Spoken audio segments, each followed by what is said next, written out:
نحمده ونصلي على رسوله الكريم بسم اللہ الرحمن الرحیم۔ السلام علیکم معزز ناظرین، آج کی ویڈیو میں ہم حدیث مبارکہ کی روشنی میں مسلمان کے 6 حقوق کے بارے میں بیان کریں گے۔ حدیث شریف میں آتا ہے، جب تم اپنی مسلمان بھائی سے ملو تو سلام کرو۔ نمبر 2، جب وہ تمہیں دعوت دے تو اسے قبول کرو۔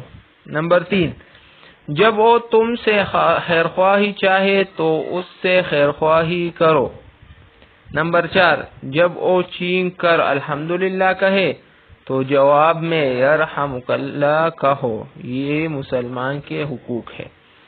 نمبر 5، جب وہ بیمار ہو تو اس کی عیادت کرو، یہ بھی اس کے حق میں شامل ہے۔ اور نمبر 6، جب وہ انتقال کر جائے تو اس کے جنازے کے ساتھ چلو۔